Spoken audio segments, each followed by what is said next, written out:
Welcome to the Light Cellar podcast, brought to you by Light Cellar, a place where you can learn to find and craft your own food and medicine. In this interview series, you will meet a range of characters in the health and wellness space that are bringing light to your everyday. You'll hear from a number of different experts on a wide variety of topics. We have several different series within the podcast, including our Wild Wisdom and Storytelling with Blaine Andrusek, the Rays of Light, inspiring wellness in the community, plus solo casts, Q&As, and other topics for you to enjoy. You can find this as a video version, as well as the audio on any of your favorite platforms. Be sure to like, subscribe, and share this with somebody you know who will benefit.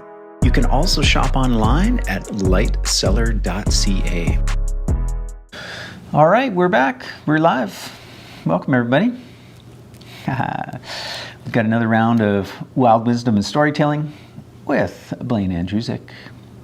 I think we're going to start off talking about some trees, and we'll see where the conversation goes. So, okay. Yeah, if you're new to this series, this is Blaine Andrusek, Herbal Elder, and my name is Malcolm Saunders, and almost every week we get together and have a nice little conversation about herbs and life and plants, and yeah, kind of cover lots of ground, so appreciate you tuning in. Well, outside the hospital yesterday, just before I got picked up, a woman waiting on the bench asked if I'd ever been Santa Claus. Oh, yeah, you could definitely get yourself a gig. And I kind of laughed and I said, well, I used to do that, actually. No way. All the way back to high school. What? I bought a suit from the Sears catalog. Oh, yeah. And it had a really cheap beard, and I think after a year or something, my mother spent a bunch of money on quite a nice hair and beard. Right. It was, I don't know how much it was, but it was quite expensive. But it was, when it started, some of my girl friends from high school, because my hair was fairly long, would set my hair in rollers. And then there was a product called Streaks and Tips you could buy at the drugstore. It was for just, doing highlights for until you wash your hair again. And we discovered that, like with my really dark hair, the white didn't work that well, but if we primed it with silver first, the white was really good. But what was fun was that if I was somewhere and I'd get these children were just at the age that they realized Santa was a hoax, and they were going to try and pull my wig off. Right. And the way their eyes would go wide, because they thought, oh, this isn't a wig. This really is Santa. We're in big trouble. It was just so fun. Yeah, cool. And I'd be maybe dropping in at a friend's house, and I remember once when somebody said, oh, just go 2 doors down and drop in on the Joneses, whoever they were, and they've got some company in from Winnipeg, and just have some fun with them. And I was there for quite a while visiting, and the lady of the house might get me in a corner and say, it's Bill, right? oh, no, it's Santa Claus! And both of the homeowners kept kind of cornering me, trying to figure out who I was. Right. Well, I didn't know them at all, right? Yeah. So I thought, well, this would be a great way to be a thief. Right. You could be a jewel thief. Santa needs to pee, and go raid the bedrooms or something. Right, oh my gosh. Reverse Santa. Reverse Santa. Yeah. Yeah. Well, now you got the authentic beard, and hair, complete with silver wisdom streaks. Ho, ho, ho! Merry Christmas! Yeah, and of course, the whole actual origin of Santa Claus, a lot of that tradition is rooted in shamanism, herbalism. Yeah, Terry's has some great stories about how the whole, it wasn't Santa that came down the chimney, it was mushrooms. Right. He has a whole bunch of Amanita stories that are really cute, and that's even where the red suit came from, was Amanita mushrooms, and somehow that ties in with Catholicism. Yes. The red, they have the red, right, the red outfit gowns that they wear, and that was because they were somehow involved with tripping on Amanita. Yeah. And the reindeer will consume, one of their favorite foods is eating the Amanita mushrooms, and which if you eat them, you fly. Yeah, there you go. Not on a broom or anything, just in your head. Yeah. And yeah, there's so many connections. I don't know if you guys have ever been walking along on a trail and you see like a mushroom, like could be any kind of mushroom, like stuck up in a tree upside down usually. That's squirrels, right? Yeah, perfect place Drying to dry them. Yep. Yeah, store them, that type of thing. So, hanging them in the trees decoratively, or even, the chimney, the idea of the stocking, that type of thing. And I recently heard Yarrow kind of go through the whole thread of it when he was in town doing a talk all about fungi, and that came up, of the yurt or the home or whatever that would typically be snowed in. Okay, well, what's a great easy passageway? Well, through the roof, down the chimney, as it were, giving packages that brings presents to the whole family. Because what else are you going to do when you're snowed into your yurt in the middle of winter? For the darkest days of the year, hey, let's eat some Amanita. Or other, fungi. So there's actually better choices, I think. Yeah. The psilocybes are totally more predictable. But what a very cool mushroom. I mean, that is probably the most ubiquitous mushroom, the red, the white little dots. And this summer we actually hosted Amanita Dreamer, who I consider one of the preeminent experts on Amanita mushroom, which it literally saved her life. She tells a story of being completely addicted to benzos, just horrible, like she got to the point where life actually wasn't worth living, being addicted to these drugs, the kind of mental emotional gosh, I just hate stories like that. Yeah, well, it has a happy ending, actually. So she had, committed to ending her life. She had set the date, she had planned it, she'd written out her will, she'd even wrote a note for the first responders, who were going to find her body, and just like, I'm so sorry, like da-da-da-da-da. And she was quite, at peace and even excited about her decision. She woke up on the morning of, oh, wow, here's my last day on earth kind of a thing.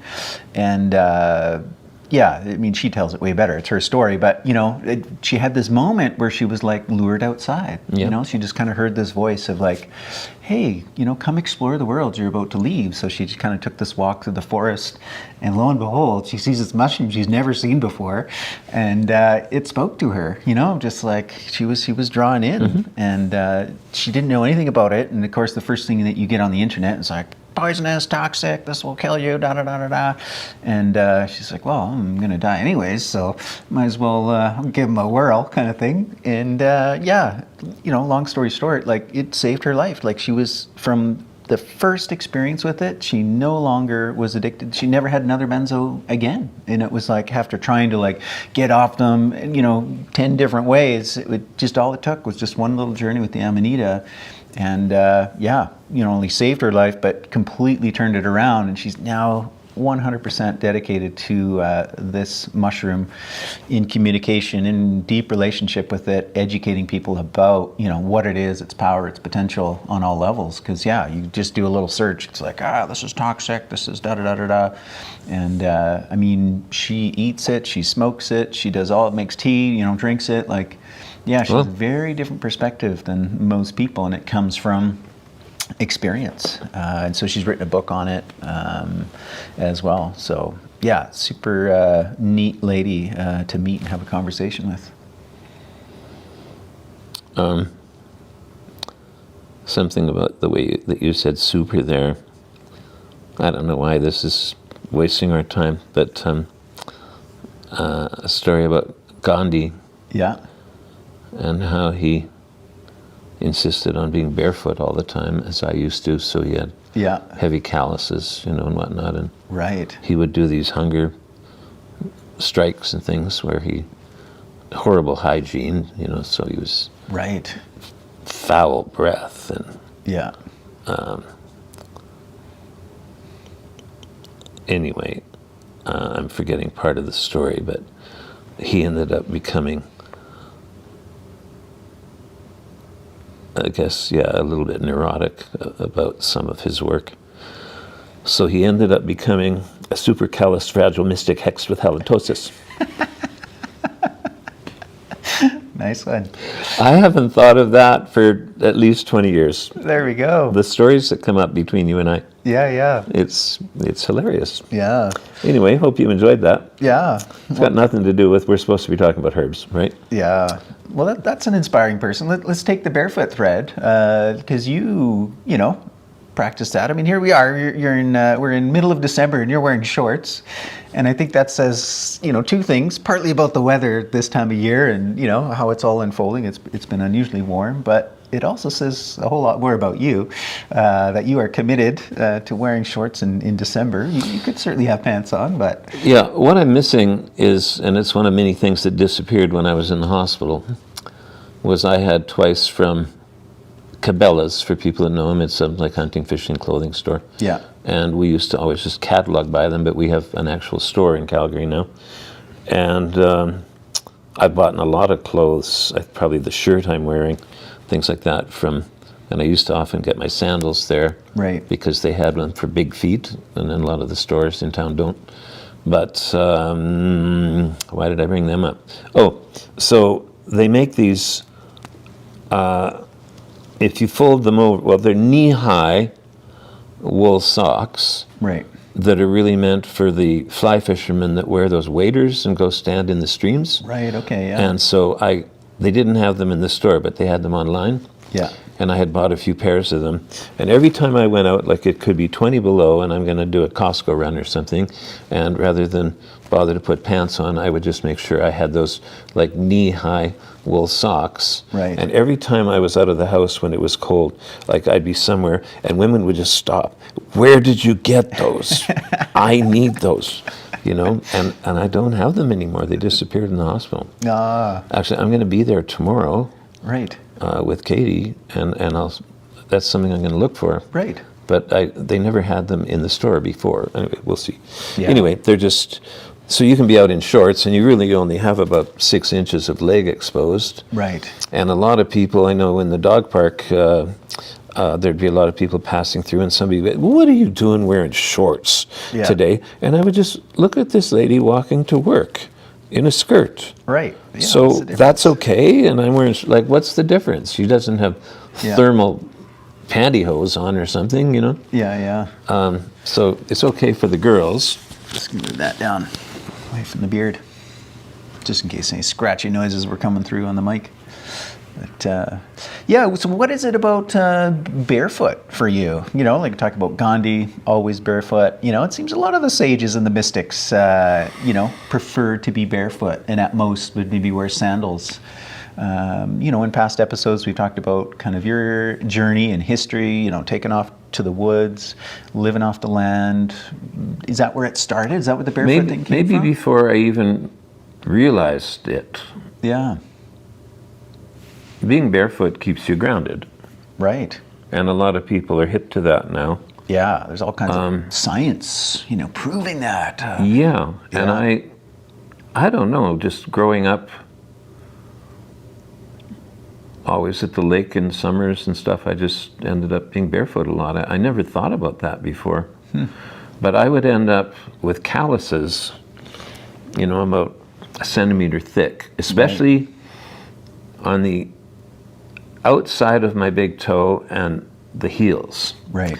And then what would happen if I wasn't doing anything that today I would know about, like using, say, shea butter on those areas? Periodically, those areas, like the outside of the toe and the heel, would crack and even bleed at times. Right. And I'd be limping. And back to balm of Gilead, we've talked about in other episodes. I would come home from a hike where I was limping, and have a steam, and then put balm of Gilead on those spots, and then white cotton socks over my feet so I didn't mess up my sheets. Right. And just overnight, with one treatment of that balm of Gilead that we've talked about before, we're using the rosin from the winter buds of the black poplar tree. So we did a half an episode on that, I think. Yeah. And I'd be back on trails the next day. Amazing. It got to be, I know there was one day I was in, it doesn't matter, but one of the garden centers, And right away, a woman came up to me and said, "Oh, you shouldn't be in here in bare feet." And I said, "Oh no, I've got really tough feet. I can walk on rose bushes." She said, "No, no, no. See, you're walking in all this water, and we use a lot of evil chemicals in here." And this was before I'd studied essential oils and knew how porous the soles of your feet are.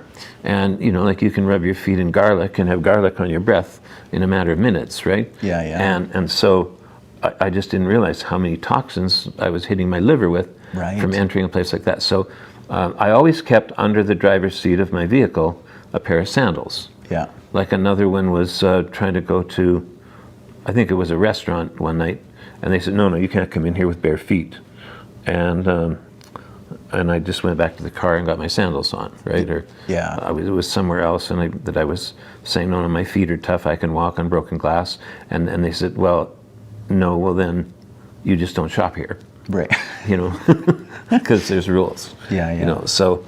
There's a time and a place, and like you say, like the city, I feel like you're exposing yourself to more things maybe you don't want directly absorbed into the. And I'm not a dog owner, but a friend of mine, she's got a dog, and one of her kind of pet peeves in the winter is, her little tiny puppy. Like people well-intentioned, like they salt sidewalks. Oh gosh, yes. And then you get this like that blue dye and all kinds of stuff. Like that's hard on their feet. Yeah.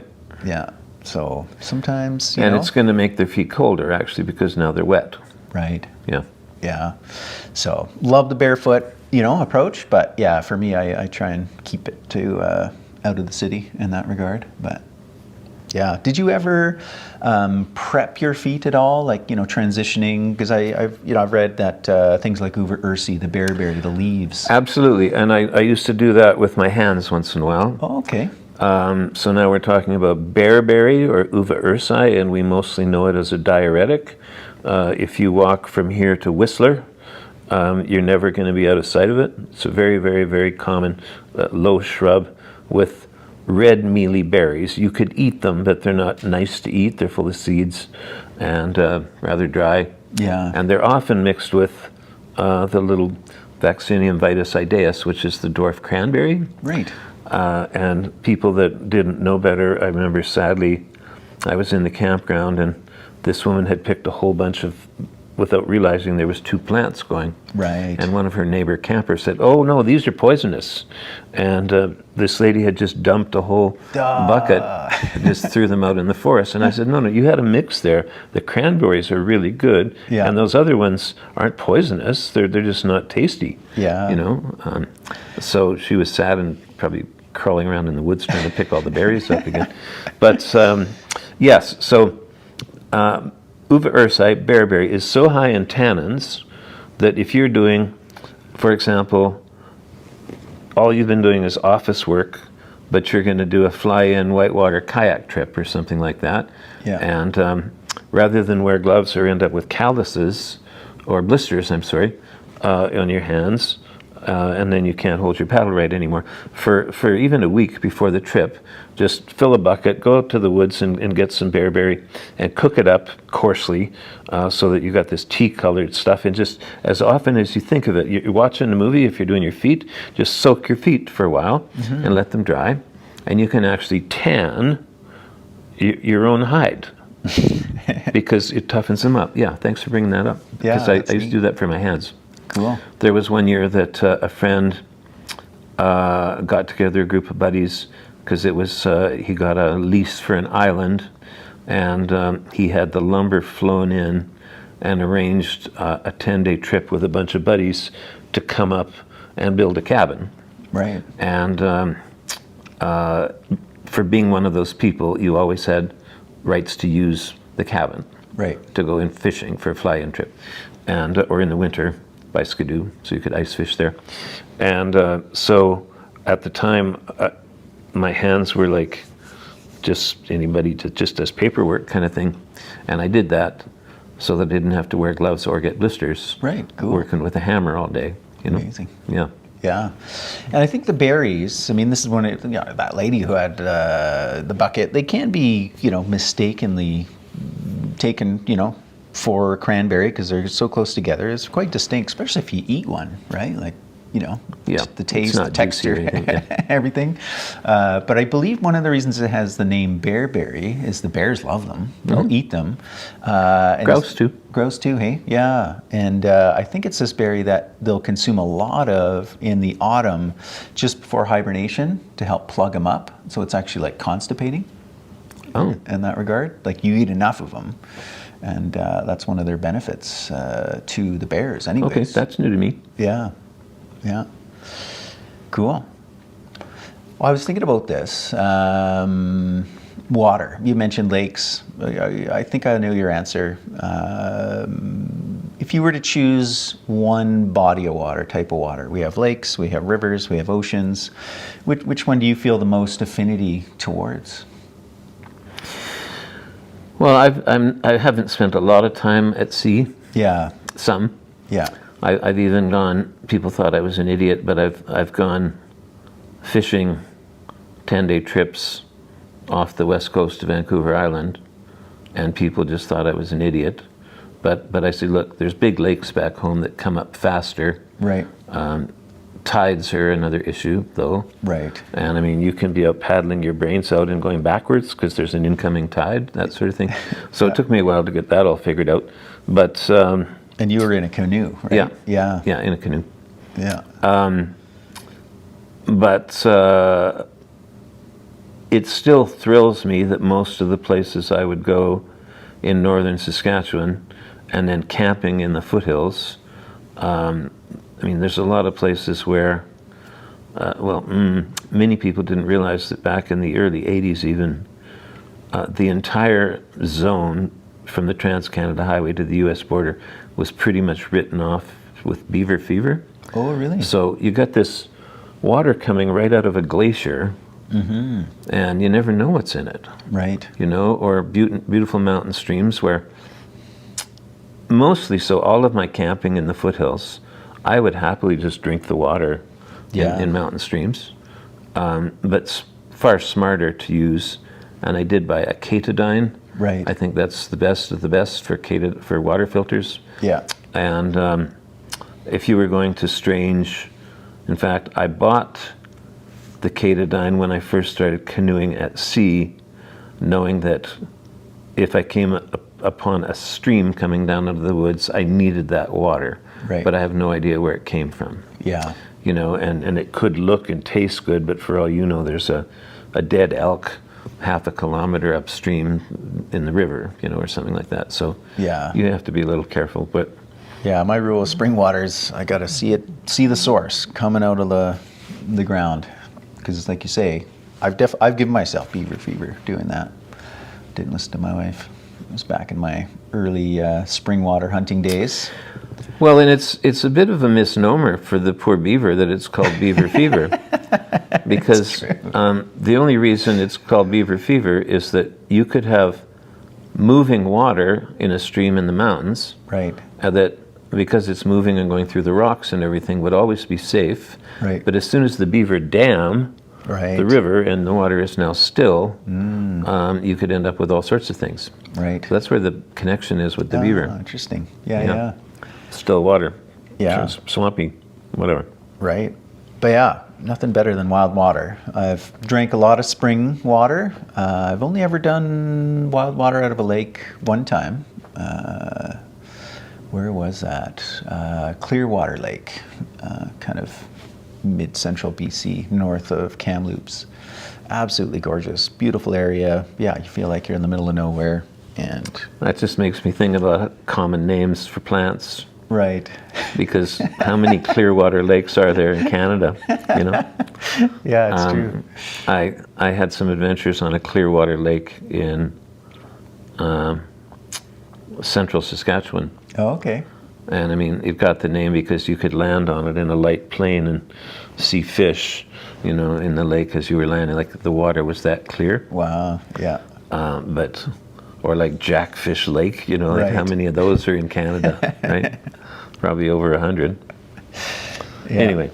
Yeah, I don't know where that question comes from. Maybe it's from having kids. Of like, what's your favorite? You know, like, and ultimately, I think it just comes up with what you have grown up with, right? You have less connection to the ocean. I'm the same, you know, being a kind of land lover in that sense. But for me, it's rivers. I spent a lot of time growing up on rivers, streams, fishing.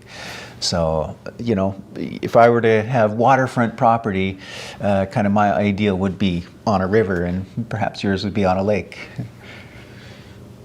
I'm good either way. You're good either way. Yeah. I mean, it's all good for sure. I just thought of, because I hate those questions like, what's your favorite color? You know, I love color. They're all good. Yeah. You know, and so it just melted my heart one day when there was a Japanese girl that worked in the supplement section in Canmore.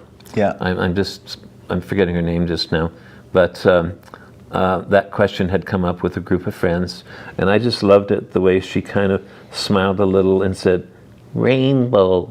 Yeah, all of them. Yeah.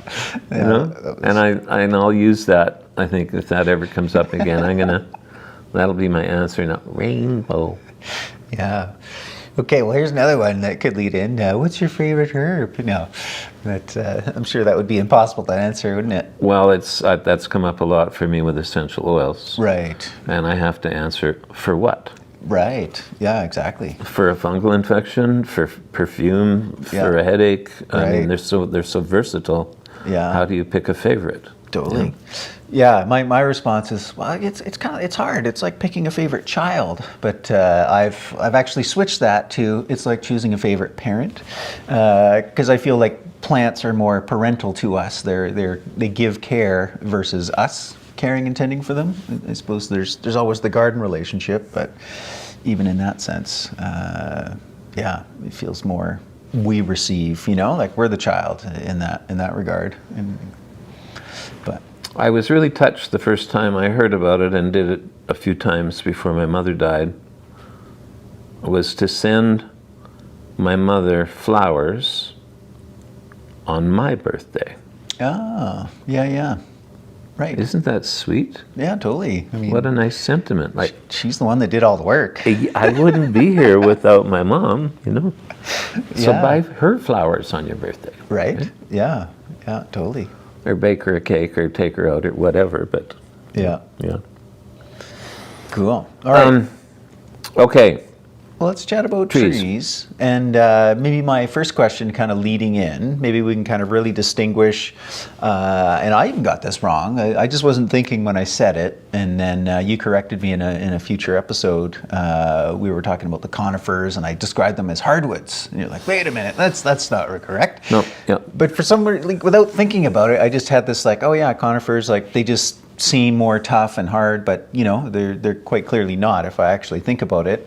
Now, what makes the difference between a hardwood and a softwood? How is that created, that formed? And I started to kind of think about it and play it out in my head of like, okay, well, it makes sense in terms of their growth patterns.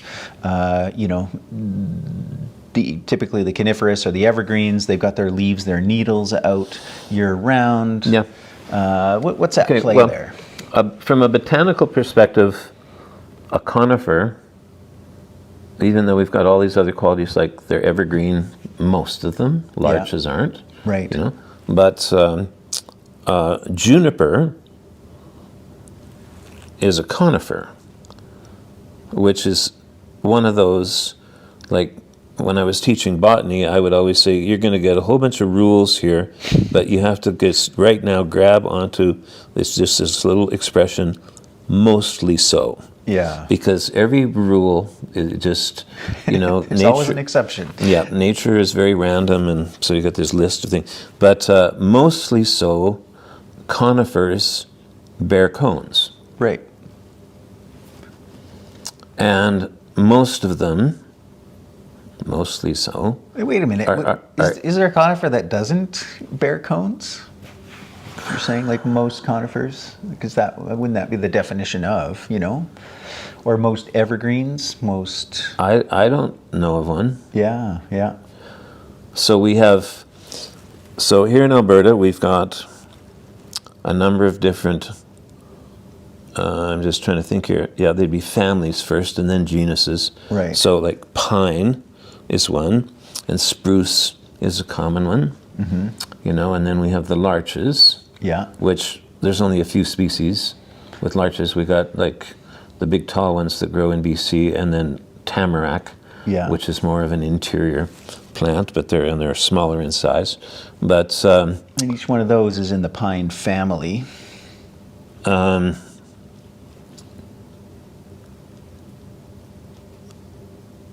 is it the genus? You know, I'd need a key to be confident in answering that. Yeah.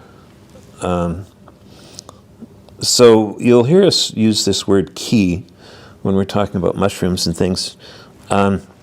It's a little bit like as kids when we used to play that game, I Spy with My Little Eye, and then you had to work your way down to, is it bigger than a bread box? You know, so you could narrow things down. And that's how it works with, there's just so many species of, you know, like when I'll say to people, I know uses for about 1,100 species of plants in Canada. And they go, wow, that's a lot of data. But some of them, like Artemisias, for example, we have, I think, 23 or 28 species and some of them, if you're doing an article or writing or reading an article, if you see Juniperus, which is a genus, and then SPP after it, that means species plural. So for some things, like Artemisia SPP, are all effective anti-parasites. They all are, to some degree. Yeah. You know, so that's what that little Latin bit does. But and for most people, distinguishing between the Artemisia species, you know, like if they're looking for something to be anti-parasitic, you can approach it more generally like that. Yeah, so as we go down from it's a plant, and we go through all of these stages, right, the plant kingdom, and then there's, I'm forgetting even classes and orders and various things that you step down to until you finally get to a family. And then, like roses, for example, are in the same family as strawberries and apples. Right. You know, really? Yeah. So, and then you get into smaller and smaller, where we finally get to a genus. And then, by definition, a species is something that can produce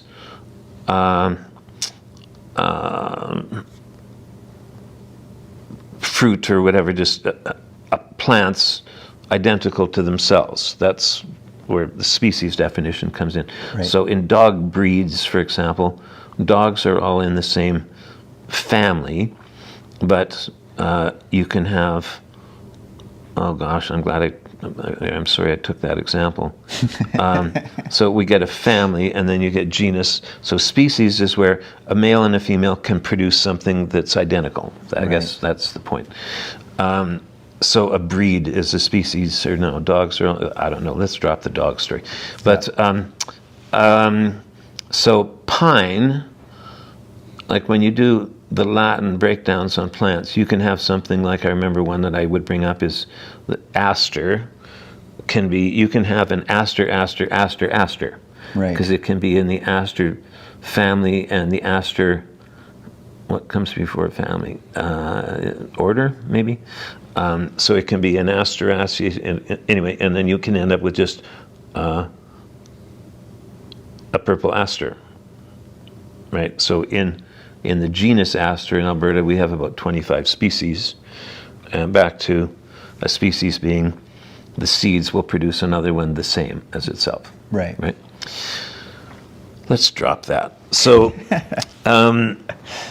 so hardwood versus softwood. Okay, right. So what you think about there is that one of them has harder wood. Yeah. So as it turns out, all of our deciduous trees and shrubs have very hard wood. Mm-hmm. Like one thing that surprised me when I first learned it, it's like Saskatoon. Is a hardwood. Yeah, amazing. Yeah. So the other thing that they have in common, I can't think of any that aren't, they're deciduous. Right. So all hardwood deciduous trees all lose their leaves in autumn, and people call it fall because the leaves fall off, right? So deciduous trees have harder wood, deciduous leaves, and that's probably about it for what makes the family. And then you would get into the genus where you've got, like, say, chokecherries is in the rose family again, but there's a couple different species of chokecherries. Right.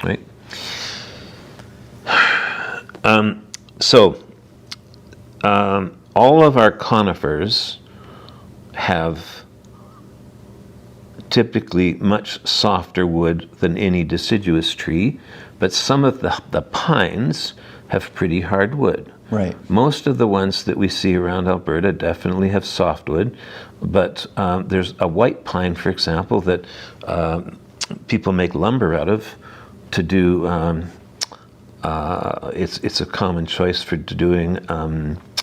Trying to remember where you have what is it when you have half a wall with wood and the rest is just drywall. I don't know. I mean, it's commonly done in dining rooms so that the walls don't get banged up when you move chairs, for example. I'm just missing a word there. Anyway, so white pine in Alberta and Saskatchewan is a fairly hard wood for a conifer. So it varies. But generally speaking, if you're going to make something like, for example, the pegs to hold a teepee cover down, most commonly used was chokecherry. And I would use ones that are about an inch round or so. And you could pound a chokecherry peg, probably you could break your average sidewalk with it. It's that hard of a wood. Wow. So if you make a set of teepee pegs out of chokecherry, they'll outlive about 3 teepees. They won't rot. But if you made the same pegs out of, say, a poplar tree, which is still by definition a hardwood, it's a pretty soft hardwood. Just like we had white pine that's a hard softwood. But mostly so, deciduous trees have harder wood, so they're that much better for building furniture from and that sort of thing. Where pine and spruce and stuff, it also comes down to the calories, where softwoods burn faster. So if you're going to fill up a wood rack for your fireplace with pine or spruce, it's going to burn a lot faster than something like birch or poplar. So we've got those qualities, so you get more BTU out of hardwoods. And the same amount of time to saw and buck grounds and chop and everything, no matter what the wood is. So it would be preferable if you had it in your area for your, especially if you had a wood stove for your heat and cooking, you would want hardwood for your firewood. But conifers have cones, hence the word conifer. And hardwoods typically have harder woods and deciduous. So birch, poplar, where am I? Hardwoods. A lot of our shrubs, like Saskatoons and whatnot, the rose family are still, so a lot of shrubs are still hardwoods. It's not just for trees. Sea buckthorn. So...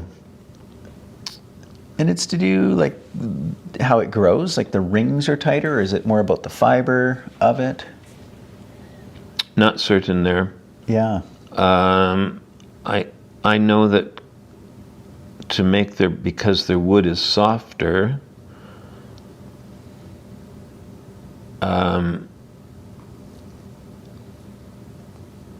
pines and other softwood trees, as they grow, when you see something that's just a dead standing tree and all the bark's fallen off, you can see that it's spiraling, which gives it more strength in the wind.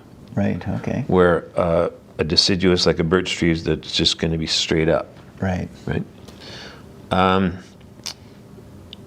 So that's just a way of designating things. but we can maybe talk now a little bit about uses of both. Right. Most of the areas of, for example, the Boreal forest, where I've spent a lot of my time, the most favored firewood would be birch. Yeah. Because the bark is almost flammable, so it makes the best tinder. Yeah.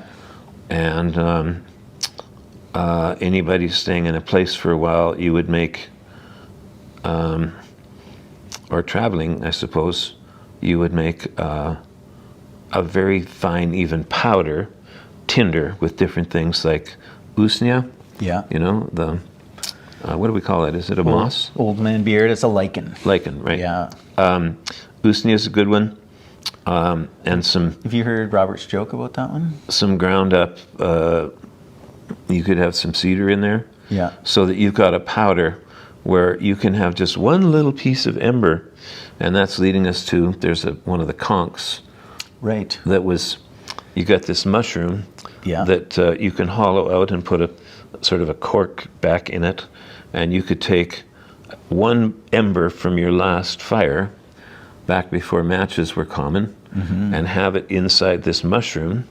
And then when you got to your next camp, you would take that out and sit it in some of this magic tinder powder that I'm talking about, and just give it a couple of puffs, and you've got flame. Yeah. Or today we've got those little magnesium, Right. almost like keychains you can get, and Yeah. you use the back side of a folding knife or a straight knife, and just and a bit of magnesium flakes come off, and they spark. Yeah. And then the tinder ignites, and then you start with little sticks, and then pretty soon you've got your fire. Yeah. So I really like those little magnesium things because they're waterproof, and if you completely ran out of matches or whatever, they're just good to have in a survival kit. Yeah, yeah. And you can buy them anywhere. Any camping store would have those. Yeah. But yeah, tinder conch is the name, the Fomitopsis fomentarius. That's the one that they used. And interesting enough, most commonly grows on birch. Another mushroom that grows commonly on birch is chaga, which was also used as fire starter, kind of like a magnesium. It ignites really easily. Oh, okay. Yeah, which I always think like, don't just burn your chaga, right? I mean, if you got to, but better to brew it into some tea and drink it than and spark it up. Yeah, birch is an interesting one that it produces, quite a few amazing medicinal mushrooms. So you have the birch polypore, the razor strap or strop they call it. The and as the name suggests. Let's just pause there for people who don't know. Yeah. When you look at the bottom of a mushroom, there could be gills there, or just almost like a sponge, a whole bunch of different holes, or there can be things that look like icicles. All right, so a polypore, and most often they're bracket fungi, they're called, where they don't have a stem, is called a stipe, but they grow on a tree. And here's one for you that's absolutely amazing, and it's long gone in my loss of things lately. It wasn't on a log, it was on a stump. Yeah. And I had the red belt, I'm trying to remember the genus there. The red belt. Fomitopsis pinicola. So I had one of those, about 10 inches across, that was an albino. Really? And it was upside down. Oh, wow. The spore-bearing surface was up. Right. And what sort of freak of nature, and that it survived and got to be 10 inches across. You know? So anyway, so the bottom, on a gilled mushroom, if you were using a stereo microscope, you'd see that on each gill, there's little things that stick out like clusters of grapes, and that's where the spores are made, and they drop out and fall in the breeze. But on anything boletus, any of the sponge bottom ones, there's tubes where the similar thing happens. There's little structures that grow the spores and they fall out. So, sorry to interrupt you there. So we've got all these things that we often just call brackets. Right. They grow on the trunk of a tree with no stem. Most of them, or some of them have Yeah. bit of what's the word for descending? No. Some of them sort of have half a stem Right. growing there. So you, why did the tree mushroom not wake up in the morning despite his alarm going off? You're collecting more and more of these, aren't you?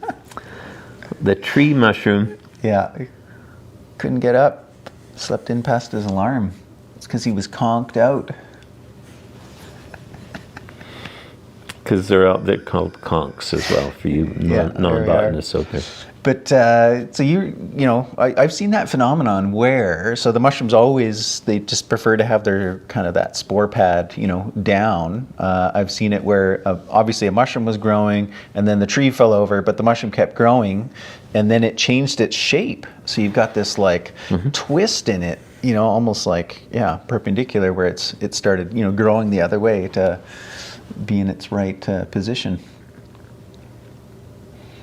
Yeah, but the birch, what an amazing tree, and the fact that it produces so many medicinal mushrooms. So the birch polypore, the tinder conch, as well as chaga, of course. And I know chaga, supposedly it can grow on other trees, but it's quite uncommon. It's very rare. I have once. Oh, you've seen it once? I have once found it on. Wow. I think it was a poplar. Right. Ghost River. Oh. And not very big. Yeah. It was only, the tree was about this big, so it was pretty tiny, but it was definitely chaga.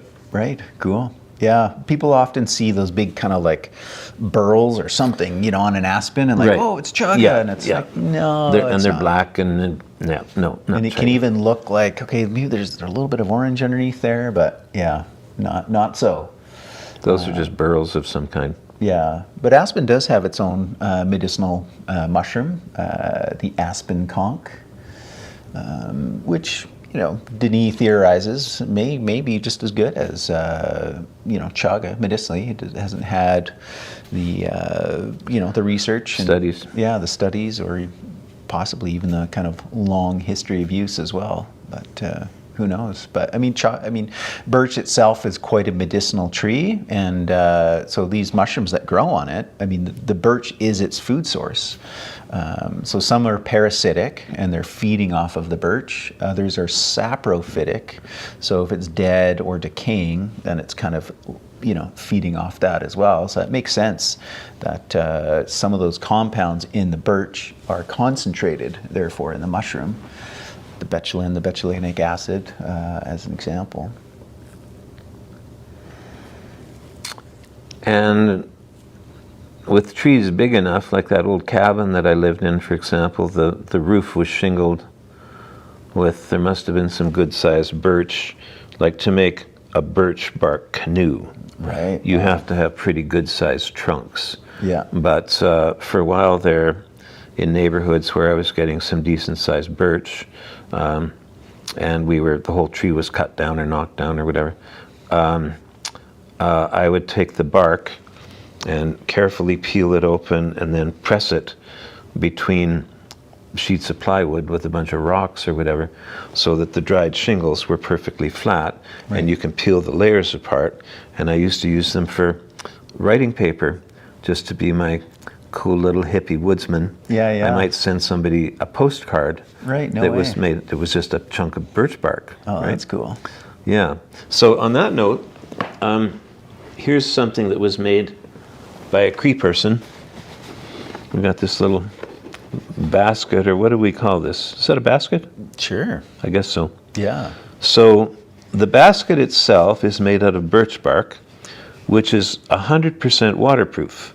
And the thing is that although birch wood, properly harvested, is our favorite stove or fireplace wood, in the woods, if you find a dead birch tree, it's seldom worth cutting down even. You got to just sort of check it out a little closer. But what happens is, because it's waterproof, if a trunk of birch tree kind of blew over in a windstorm, then what's left is a perfect cylinder, and it'll suck up rainwater and it's the last thing you're going to want for firewood because it's a sponge inside. Like it's just full of water, right? And oftentimes the bark will outlast the inner part. Oh yeah, and you get these tubes. Yeah. And some of those tubes are even, I remember once finding, it's long gone, but it was, somebody put together a catalog of places. It was a wholesaler that would buy, for example, pine cones and whatnot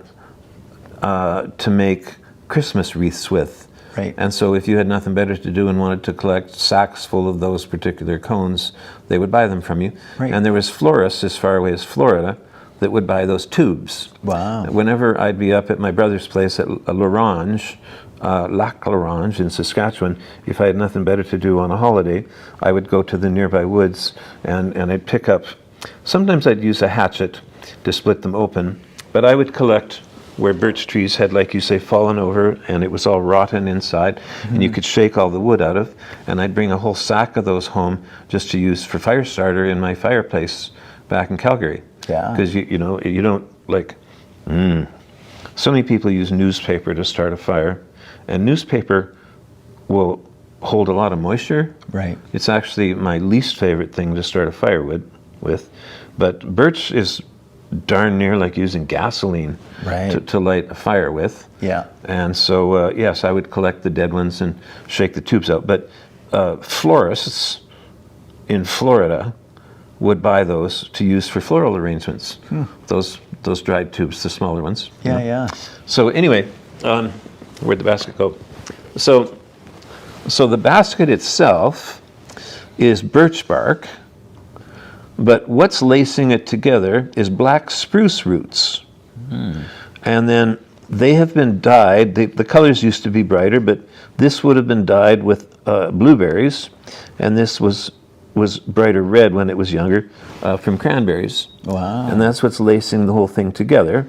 So we kind of have a use of the two together. And, it's just lovely indigenous art form. Yeah, right? it's gorgeous. But, so you've got conifers and hardwoods used together. And then if we took, so switching back to pines, you have, I'm going to just sort of sidebar here a little bit, but there's a group of compounds called oleorosins. So common known ones that are used in healing, and you'd buy them even as essential oils, are things like frankincense and myrrh.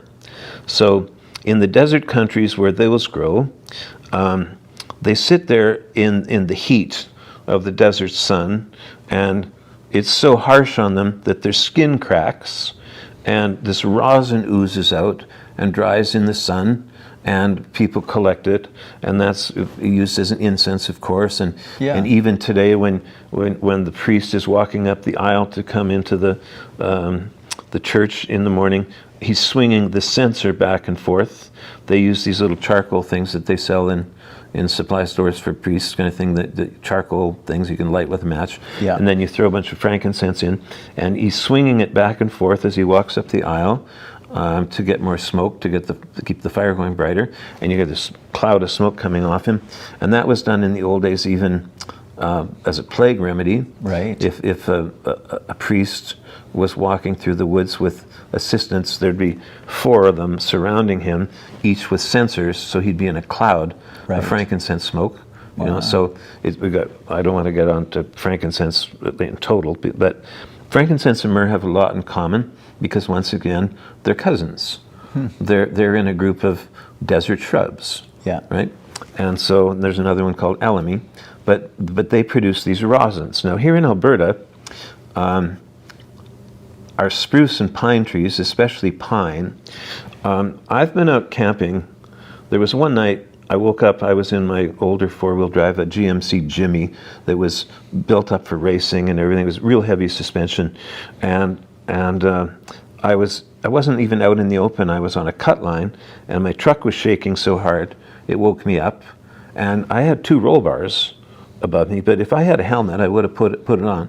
And I had one of those big handheld flashlights that you plug in the cigarette lighter. Yeah. I laid there for about an hour and a half, just boggled, watching the whole forest was bending over 90 degrees, and then when the biggest gust came, the treetops were actually hitting the ground. Wow. And that's when you get these, you're walking in the woods and you find a whole bunch of dead trees all twisted up together. Those are from windstorms. Yeah. And you might head up a trail that you've gone up 6 times before, but there was a big wind 6 months ago, and now you got to saw a whole bunch of logs off the trail because they broke in a windstorm. Yeah.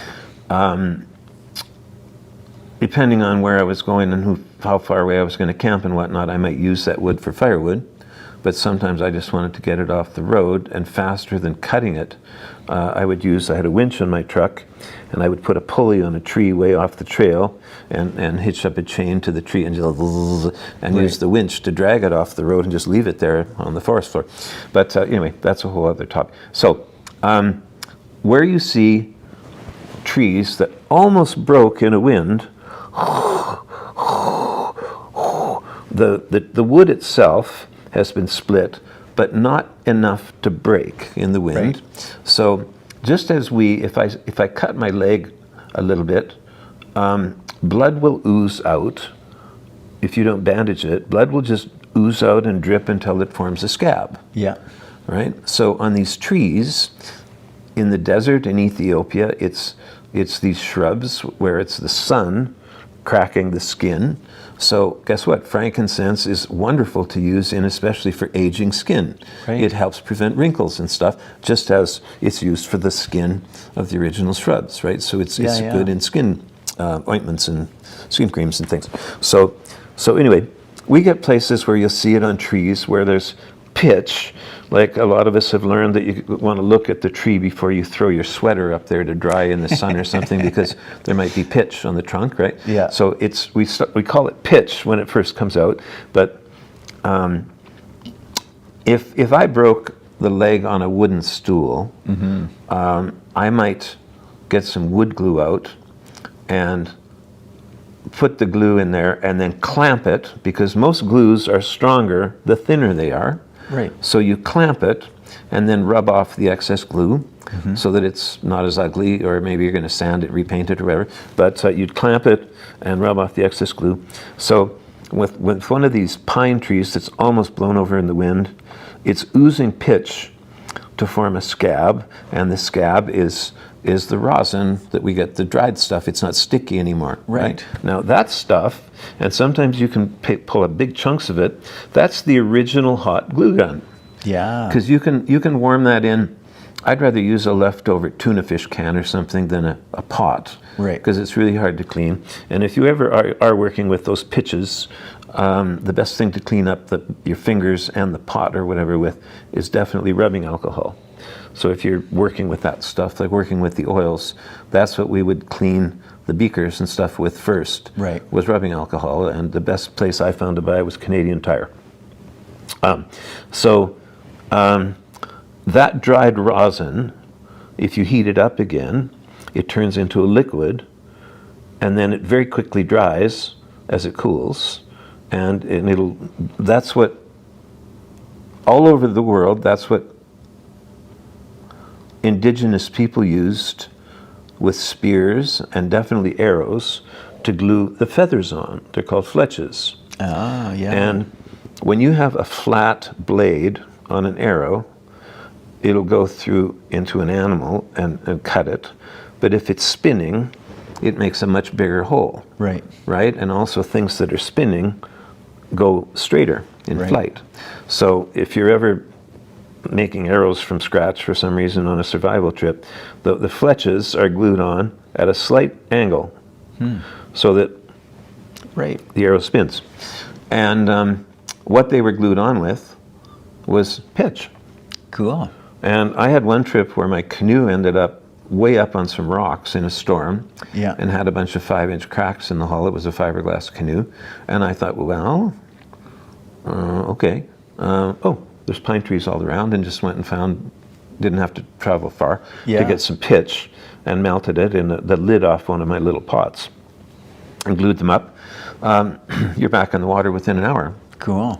You know? The original glue gun, and it's also waterproof too, isn't it? Well, that's where I was going with the whole basket thing. If we took that basket, and we could run pitch along all of the seams. This would be a big job because it's so decorative, but you'd run pitch along the, let's say you just made a box, or just a cylinder, and then you could pitch the seams, and it would be completely waterproof to carry water, or to keep bugs out.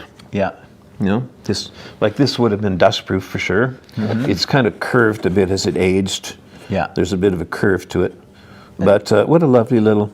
And this would be the kind of same idea as birch bark canoe, and the canoe. Extend that out. In some places they would use tar, where there was literally, you'll see wood and bark canoes made in different parts of the country where it's black because that was like crude oil, like the tar sands. Tar coming out of it. More so in eastern Canada, but in the interior as well. Our Indigenous friends were making canoes with just birch bark, Amazing. and using either the rosin or, like I said, coal tar in other parts of the country. So you'll see those in museums and stuff where it's literally black on the seams. Wow. And, kind of reference, our Indigenous friends really didn't know that much about paddling. A lot of people seem to think that these would be excellent paddlers running rapids and things. No, they were, because they had such fragile boats, they would portage everything. And it was actually, it's ironic that it was people coming from countries like Germany that had learned how to paddle, that taught our local people how to paddle. And now we've got, in fact, a really close friend of my older brother's was doing a lot in the Lac La Ronge area to run courses on kayaking entirely for the Indigenous community. And but they had very fragile crafts. So we ended up with, like in today's world, you can get what are called roto-molded. They have, for kayakers, you can get some of these plastic boats where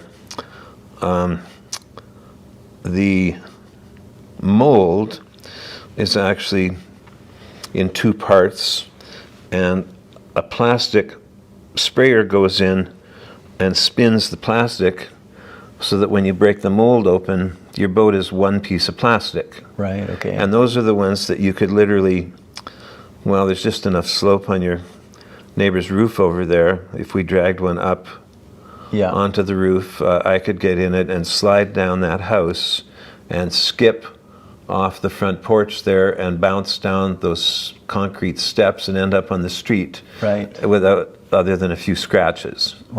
But something for people that don't know better, the biggest enemy of plastic is the sun. And I see a lot of people that are so proud of their kayak, they leave it on the roof of their car or truck all summer. And that's exactly what you don't want to do. Like if you live in an apartment building somewhere, whatever, make sure you put it somewhere where it's out of the sun. If it's going on a balcony, put a blanket over it or something.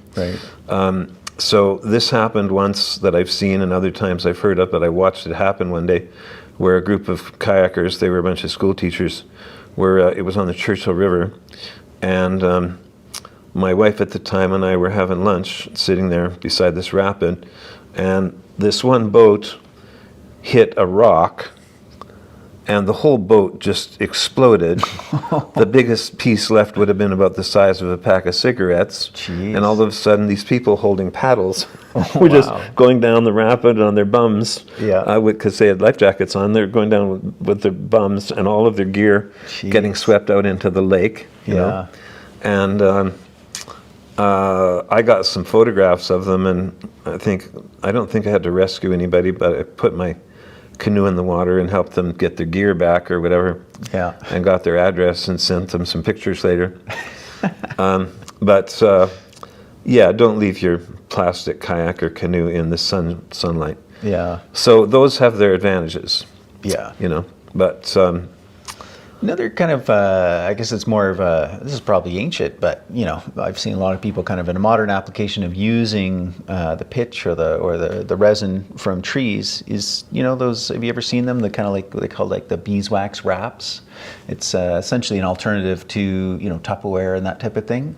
It's like a reusable parchment in the way. So you get a cloth, piece of fabric, and then you mix together the resin and beeswax, and then you paint it on the cloth. Oh. And then it just like saturates it, so it now becomes waterproof, and it's reusable, and it's malleable.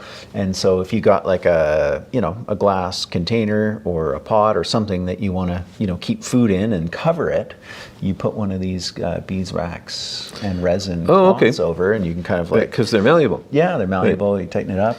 Because other than the wax being in there, it would be like fiberglassing something, right? Yeah, for sure.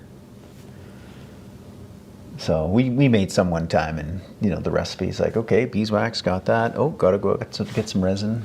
Yeah, and you just melt them together and then paint it on the cloth, and it's amazing. I made the mistake one day. I peeled a really big chunk off a tree and wanted to keep it. I had to be very careful to not break it getting it off the tree. I wanted it for show and tell, right, in classes. The shape and everything. And I made the mistake of leaving it on the dashboard of my 4Runner. Oh no. And went to a conference, and the truck was south facing. Oh. And there's no way I was getting that rosin out of the plastic of the dashboard. Wow. Yeah. It was pretty much fused. Do you know what the melting point is? There's a particular temperature? No, I've never checked things with a thermometer. No. But and you mentioned, rubbing alcohol. So if you were going to, use it in a tincture, for instance, or for a liniment, you need that much higher proof alcohol. Like even, I'm not sure, I don't think 40% would even, is strong enough as a solvent. You need a quite high percentage. Well, and the thing is, rubbing alcohol is a lot cheaper. Yeah, for cleaning. Than tincturing alcohol. Yeah. Right? But at times when I've been out picking rosin, picking the balsam poplar rosin, just to nod, I think I mentioned this in that clip that we did, was I've just opened my first aid kit and used some tea tree oil. Right. Which is an expensive way to do it too, but I was just cleaning my fingertips, right? Yeah. Because I didn't want my hands on the leather. And yeah. But it's interesting how different things that we think of as paint thinners and solvents and so forth, they vary a lot in just what they'll accomplish. Like when we're working with fiberglass, I just mentioned, you pretty much have to use acetone. Right. Something like paint thinner or anything like that just wouldn't work with the fiberglass rosin. Right. So quite often when I'm getting some of the floral absolutes, or even the step that happens before you have an absolute is called the concrete. And I have to, let's say I got a new, well, I wouldn't do this with frankincense, but just some CO2 extract that is, you can't use it, you can't count drops or anything. Right. So I want to cut it with jojoba oil. And what I have to do is I usually just use a dinner plate and get out a couple drops of the absolute that's too thick to work with, and I'll just try a few drops. Might it be water soluble? And I might try lacquer thinner. Not a good choice, really. Right. I'm hoping jojoba oil will do it, because then it's more friendly, But then the next one would be for me alcohol. Right. And so we have to find what we can cut it with. To do different perfume work, and alcohol would be, jojoba would be my first choice, alcohol would be my second choice. Yeah. And because in a lot of cases, to a delicate nose, you can smell the alcohol. Right. Yeah. Cool. Well, how about we leave it there? It's been a good chat, a little over an hour here. And you got places to be. Yeah. Are you late? No? Or No. You're okay? No, it's all good. Okay, good. Yeah, for sure. Okay, well, thanks for tuning. Thanks, everybody. And maybe we won't see you again this year. I don't know. Maybe not. Yeah, I don't know. So, yeah. Have yourself a merry little Christmas. Right on. Till next time.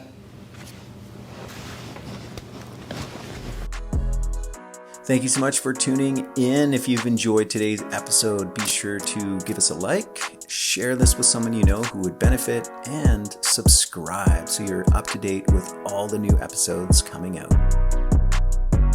You can shop online at lightcellar.ca as well as visit us in the heart of Bowness in Calgary, Alberta.